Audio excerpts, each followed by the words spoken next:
trusted news source, ABC6 News at Noon.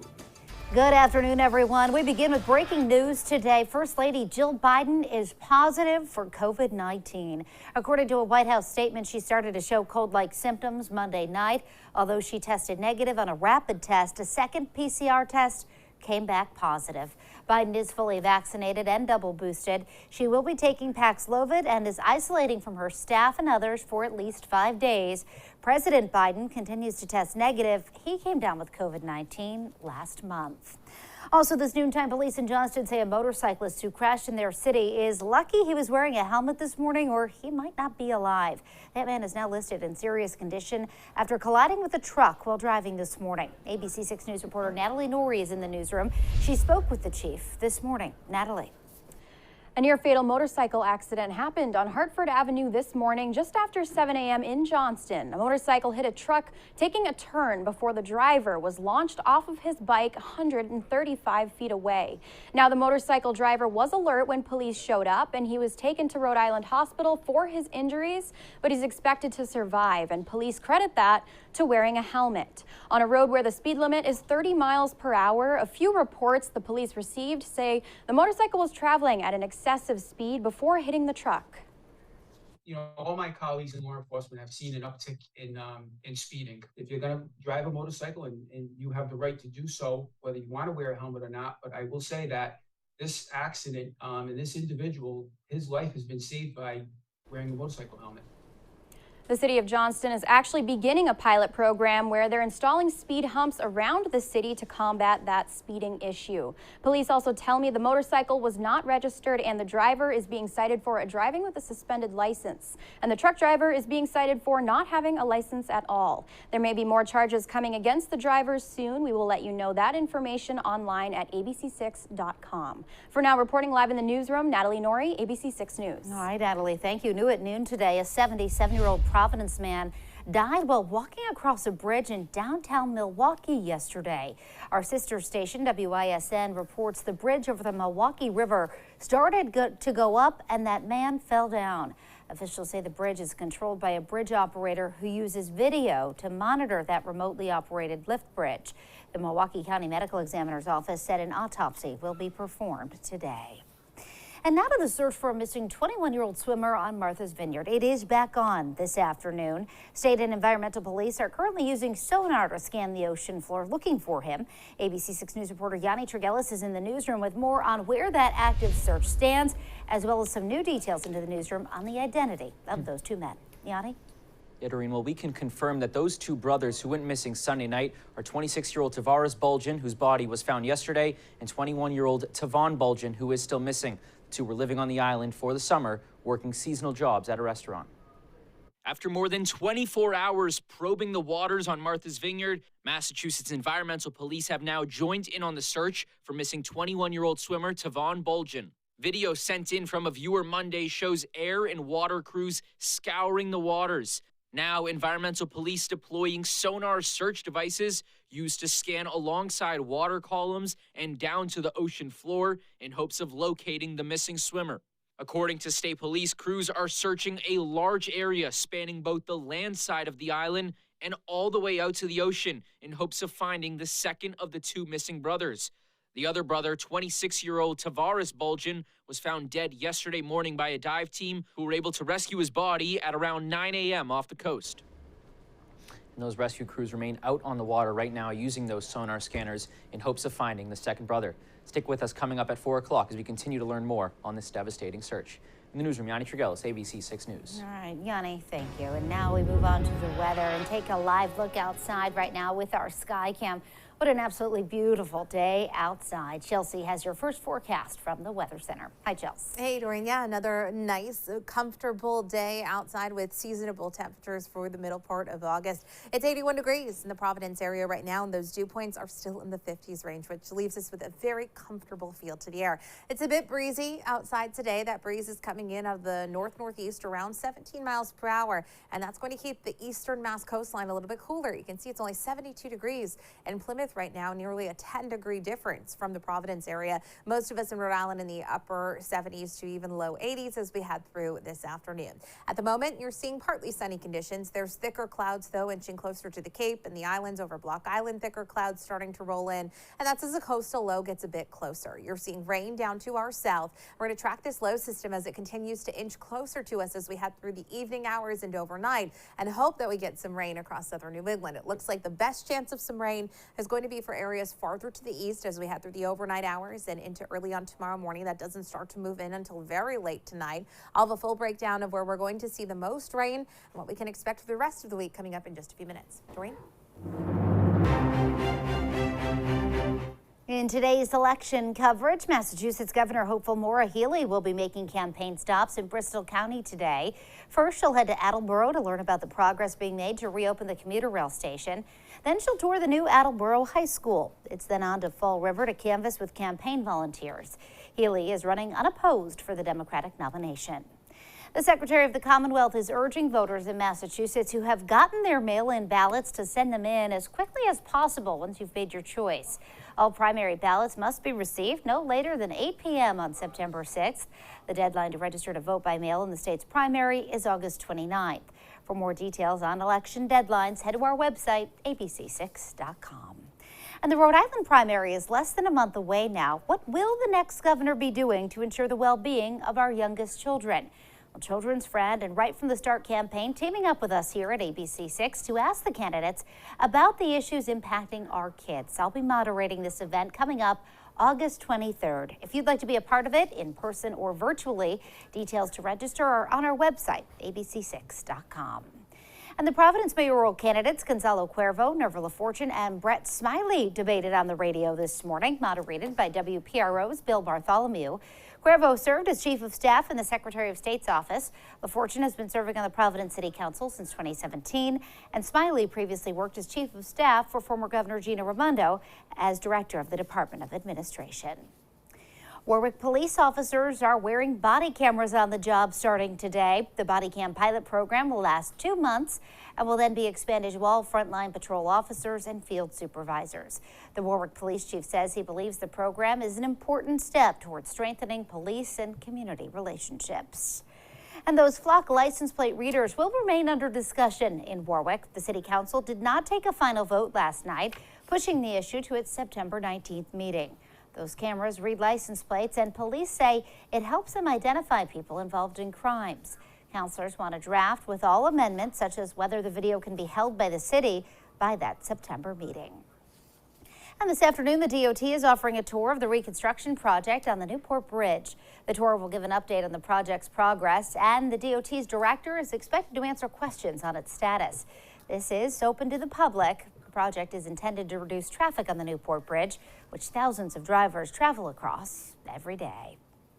And still to come here on ABC6 News at noon. Weeks from the first day, and Providence is still looking for teachers. What the district is doing to hire quickly. And no more mandatory masks in Massachusetts schools. Details on the latest guidance.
We're getting you ready for the back-to-school season, and as the new school year quickly approaches in Providence, the district is facing a teacher shortage.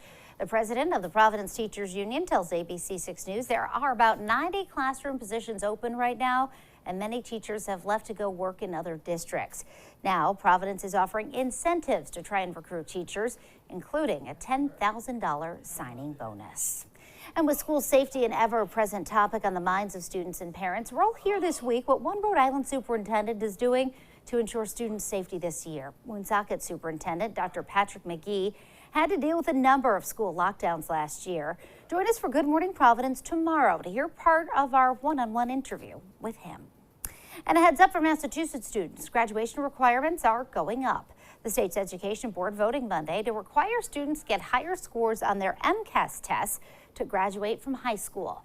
Students will now be required to get a score of 486 in English, 486 in math, and 470 for science and technology portion. The class of 2026 will be the first to face these new requirements. And mask and COVID testing won't be required in Massachusetts schools this fall.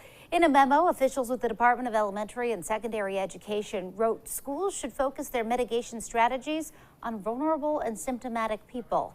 Districts can still decide to implement their own testing programs. And still to come here on the news at noon, the brother of a former New England Patriot, a suspect in the shooting death of a youth football coach. We'll have the latest on this case.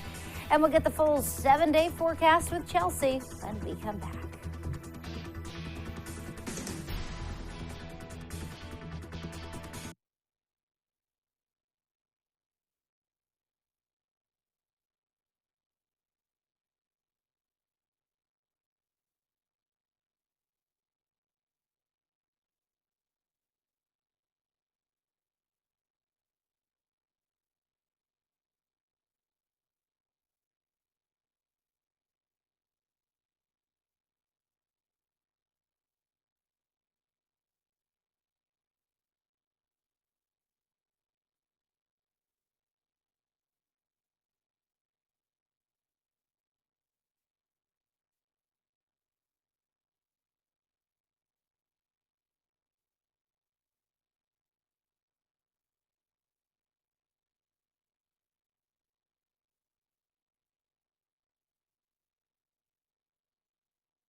Back now with a story that's making national headlines. The investigation into the fatal shooting of a youth football coach in Texas. The alleged gunman, a coach on the other team, turning himself in Monday. He's the brother of retired NFL Pro Bowler and one-time New England Patriot Aqib Talib. ABC's Rena Roy has the latest. 39-year-old Aqib Talib waking up behind bars in Lancaster, Texas after a desperate manhunt. Police say he turned himself in Monday. You can see him being searched as he's taken into custody. Talib's attorney releasing a statement saying in part that Talib regrets the tragic loss of life, but that he turned himself in so his side of the story could be told.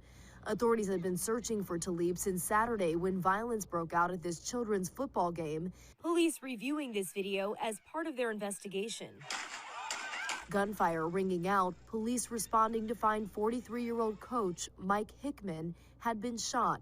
He was rushed to the hospital where he died. More than just a coach, great father, great man, great role model, great mentor. Hickman's 9-year-old son, Mike Jr., was on the field. I held his son, little Mike Jr., and I held him like my son.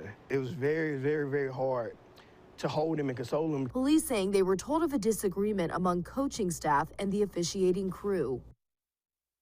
The suspect is the brother of former NFL cornerback and Super Bowl champ Aqib Talib. Both brothers coached the other team that was playing at the time of the shooting. Rena Roy, ABC News, New York. And now, your ABC6 Storm Tracker weather with meteorologist Chelsea Priest. Well, it's no secret. We desperately need some rain here in southern New England. Severe to extreme drought conditions across the area. We had some rain last week, and we may get some rain overnight and into tomorrow. For the month, we're sitting at less than half an inch, and we should be closer to 2 inches by this point in August. For the year, we're running at more than a 5-inch deficit. We desperately need some rain. Everything is so dry, and we're starting to see some longer-term impacts because of the drought conditions that we're dealing with. Now, right now, things are really nice out there. We're partly to mostly sunny. Some clouds slowly starting to roll in as we head through the remainder of the afternoon and into the evening hours, with temperatures right now mainly in the upper 70s to low 80s. Close to where we were yesterday, a seasonable day here in southern New England. It's a bit cooler out through far eastern Mass, and that's because the wind direction today is coming in from the east-northeast, which is going to continue to keep us a bit cooler for those spots right along our eastern coastline through Massachusetts. There's also higher surf today and dangerous rip currents. So if you are heading to the beach this afternoon, getting in the water, keep that in mind. The breeze is coming in from the east-northeast, 10 to 20 miles per hour. Some gusts coming in at times over 20 miles per hour as a coastal low system gets a bit closer to us. Most of us still very comfortable outside today. The spots where the dew points are actually a bit higher are the spots where that breeze is coming in right off the water, pumping in some moisture. Dew points in the low to mid 60s out towards the Cape, which again isn't overly humid, but it's a bit more muggy out that way. Most of us, though, still seeing a very nice, comfortable day. Now, a loop of your satellite radar image over the last 6 hours shows you that most of us inland are still seeing some sunshine with just a few of those fair weather clouds building in. Some thicker clouds, though, for our islands and some sprinkles getting close to Nantucket. It looks like by late today, this low system that's down to our south that continues to become organized and passes just off to our east is going to eventually bring some rain showers into the area late this evening, continuing overnight and into tomorrow morning. Now, there's still some uncertainty with how close that low gets to us. If it does come closer, the rain becomes more widespread for more of us. If it pulls slightly farther away, the best chance of rain happens for far eastern Mass, and areas to the west don't get in on that much. So hour by hour, what we're looking at right now, those clouds rolling in, some showers getting close after dark, and overnight we'll continue to see some showers building in. You can see that heaviest of rain sitting just offshore. We could use the heavy rain. It doesn't look like the western areas tap into that, but there's a chance that far eastern Mass taps into some heavier rain totals. As we head through tomorrow afternoon, there's still some lingering showers, especially through eastern Mass, but then that low gradually lifts to our north. Besides some clouds early Thursday morning, we start to clear out from there, and we'll warm up as we head through the later part of the week.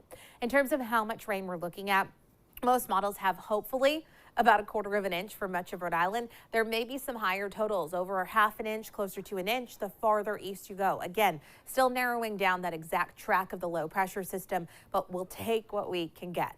You're seeing some sunshine outside still right now. Clouds are going to continue to increase. Breeze continues to pick up. We're mostly cloudy this evening. Rain starts to move into the area late tonight. Temperatures in the mid 60s by tomorrow morning. Tomorrow looks overcast, breezy, and cool. High temperatures only in the low 70s tomorrow, about 10 degrees cooler than average. We have the chance of rain. Some spots have a higher chance than other spots. Again, I think the best chance of seeing some steady rain is through eastern Mass. Lesser of a chance of that the farther west you go. Clouds clear out on Thursday and temperatures climb for Friday, Saturday, and Sunday. Doreen? All right, Chelsea, thanks. Well, here's a question. What is the best state to live in America? Well, Massachusetts, according to a new report. Personal finance website Wallet Hub compared all 50 states on housing costs, income growth, education rate, and quality of hospitals. Massachusetts came in at #1, followed by New Jersey, New York, Idaho, and Virginia. Rhode Island is ranked 28th. Mississippi listed as the worst state to live in. A pick of the litter is coming up next at noon. Today's pup is Windsor, a sweet older guy who loves some attention. We'll meet him next.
Pick of the Litter. Brought to you by Moriarty's Invisible Fence.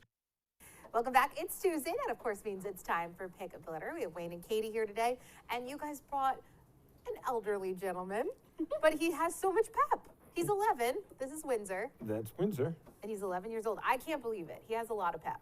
He does have a lot of pep. He's an older guy. He's got some issues, but we took him in from a difficult residential situation. He was living in not the most sanitary conditions. Okay. And when he came in, we diagnosed him as having laryngeal paralysis because he was really breathing heavily. He's been much better since we've had him in a clean environment, and maybe the humidity helps. But he's an older guy. He's got a couple of growths. He's 11, but he is really just a sweet guy. And, you know, he's what we do at the RASPCA. We're looking to find him a home where he can be comfortable for his later years.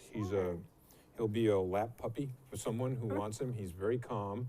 And talking about what we do, Washington went home. Yay! And Freddie went home. Yes! So now, that's such great news. So now Windsor is our next project. And so Windsor's looking for a senior citizen, a senior living facility, right? He is, and he is, of course, a Marvin's friend, so there's no adoption fee. We love it. And we would love to get him placed, but he's really a sweet guy. So obviously not super active, but he is a bigger dog, so we'd like some space for him, you think? Yeah, we would. We think he's good in just about any family. He's good with children. He's good with other dogs. We never know if they're good with cats until we see him with a cat, but we're not really concerned about that either. So I would have never, until you told me, I would have never guessed he was 11 years old. He has a lot of energy and is super sweet. So if you are interested in Windsor, you can contact the RSPCA. It's at 401-438-8150. Thanks, guys. Thank you. All right, thank you. Still to come here on the news at noon, we're going to check in with Chelsea for that afternoon forecast. Stay with us.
Well, so pretty out there today, Chels. It's a nice day today, but we need some rain. Really badly, we need some rain. We're looking at clouds increasing as we head through the rest of the day today. It'll be overnight, late this evening really, that we have the chance of some rain moving into southern New England. Now, this is a coastal low system that's sitting just offshore, so if it gets close enough to us, all of us get rain. If it stays farther to the east, it's really only eastern Mass that gets some rain. So it looks like most of us get at least some rain. Is it going to be beneficial rain? I mean, anything we get is good rain, but there are going to be some spots that get a little bit more than other spots. And the farther west you go, you get less and less rain. We need it. We'll get a new drought monitor on Thursday morning, Thursday, Friday, Saturday, Sunday, looking bright and warm and a little bit more muggy as well. All right, let's take anything we can get in the rain department. All right, Chelsea, thank you. And thank you for joining us for the news at noon. I just want to say a quick happy birthday to my little guy, Graham. He turned 6 today. Happy birthday, buddy.